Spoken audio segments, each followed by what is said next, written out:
मीरपुर नाम के शहर में तेजस अपनी पत्नी नीरू के साथ रहता था। पति पत्नी दोनों ही नौकरी करते थे। एक दिन तेजस गांव अपनी माँ के पास फोन करता है। हेलो, प्रणाम माँ। जीते रहो माँ, तुम दादी बनने वाली हो हैं? अरे वाह, ठीक है बेटा, मैं कल ही आती हूँ। जब माँ जी शहर पहुंची तो बेटे बहू ने बहुत अच्छे से स्वागत किया। लीजिए माँ जी, चाय। अरे गर्मा गर्म पकोड़े ले आओ माँ के लिए। नीरू रसोई में गई और 2 मिनट में ही पकोड़े ले आई। जी ये लीजिए। बहू जादू से बनाए हैं क्या? अभी तो रसोई में गई थी। यम्मी। माँ जी, शीला रसोई में पकोड़े तल रही है, मैं बस लेकर आई। हे भगवान, मेरा धर्म भ्रष्ट कर दिया तूने। अब तो गंगा जल से शुद्धिकरण करना होगा। दूसरे दिन, माँ जी मैंने नाश्ता बना दिया है, ऑफिस जा रही हूँ। पर अभी तो घर का सारा काम पड़ा है। शीला आती ही होगी, झाड़ू पोछा बर्तन कपड़े वो सब कर लेगी। हमारे जमाने में घर का सारा काम हम ही करते थे। जी माँ जी, आप बहुत होशियार हैं, मैं घर ऑफिस दोनों नहीं संभाल पाती। तो जरूरत क्या है घर से बाहर जाकर चाकरी करने की?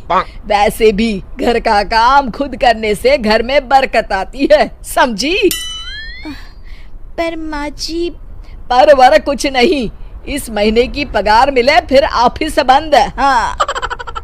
रात को नीरू तेजस से कहती है, सुनिए जी, माँ जी बोल रही थी कि मैं नौकरी छोड़ दूं। वैसे ठीक ही तो है, अभी तुम्हें आराम की जरूरत है। फिर भी आराम कहाँ, शीला को छुड़ाने के लिए बोल रही थी। तो अब 24 घंटे में इतना काम तो कर ही सकती हो। पर जॉब पसंद है मुझे, घर पर मन नहीं लगेगा। अगले दिन जब दोनों ऑफिस के लिए निकल रहे थे, मेरी तो कोई कीमत ही नहीं है इस घर में। माँ जी, आजकल महंगाई बहुत है, रहन सहन भी बदल गया है, दोनों नौकरी करते हैं तभी ठीक रहता है। अच्छा, तू कहना क्या चाहती है? मेरा बेटा तुझे बिठा के खिला नहीं सकता?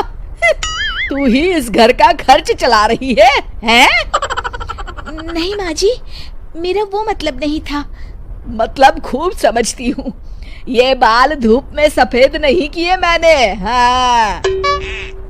अब तो ये रोज का काम हो गया था। तेजस भी रोज की झिकझिक से परेशान हो गया था। एक दिन उसने कहा, नीरू, वैसे भी तुम्हें मैटरनिटी लीव मिलने वाली है, तो अभी से ही छुट्टी ले लो। पर क्या, मेरी सैलरी अच्छी खासी है। आखिर नीरू ने रिजाइन कर दिया। जब बच्चा हुआ तो घर में सब बहुत खुश हुए। कुछ दिनों बाद तेजस फाइल देख रहा था। क्या हुआ तेजस, कुछ परेशान लग रहे हो? हाँ, वो हमारी जितनी सेविंग्स थी वो तो हॉस्पिटल में और छठी के फंक्शन में खत्म हो गई है नीरू। और अभी वैसे मंदी चल रही है तो मैं बोल रही थी कल मुन्ना को हेपेटाइटिस का टीका लगवाना है। नीरू, क्या पोस्टपोन नहीं कर सकते? नहीं जी, बिल्कुल नहीं। अब तेजस को समझ में आ रहा था कि उससे गलती हुई है। पैसों की कमी का असर घर के माहौल पर भी पड़ रहा था। अगले दिन, बेटा मेरा चश्मा और ये दवाइयाँ ले आना, पर्चा देते हुए माँ जी ने कहा। जी। तेजस, मुन्ना के लिए दूध का डिब्बा और डायपर भी ले आना, और ये किराने के सामान की लिस्ट है, इसे भी लाना है। तेजस गुस्से में लिस्ट मरोड़कर फेंकता है और चिल्लाता है, पैसे क्या पेड़ पर उगते हैं? ये ले आना, वो ले आना। अरे पर ये जरूरत का सामान ही है। वो गुस्से में बिना कुछ कहे ऑफिस चला गया। अरे लंच तो ले जाइए। नीरू दौड़कर डिब्बा पकड़ाती है। एक दिन खाना खाने के बाद, नीरू, अब तो मुन्ना कुछ बड़ा हो गया। तो अब तुम वापस ज्वाइन कर लो ना जॉब। पर इस रिसेशन में जॉब मिलना बहुत मुश्किल है। ट्राई तो करो। फिर मुन्ना? माँ जी है ना, और एक फुल टाइम मेड भी लगा लेंगे। पर माँ जी, उन्हें तो पसंद नहीं। तभी माँ जी वहाँ आ जाती है और प्यार से नीरू के सर पर हाथ फेरते हुए बोलती है, अब मेरी समझ में आ गया बहू, पहले के और अब के समय में अंतर है। तुम काम शुरू करो, मुन्ना की जिम्मेदारी मेरी। मेरी प्यारी माँ जी। ये कहकर नीरू उनके गले लग गई। शिक्षा, परिवर्तन संसार का नियम है, हमें भी समय के साथ चलना चाहिए। उम्मीद है कि आपको हमारी ये कहानी पसंद आई होगी।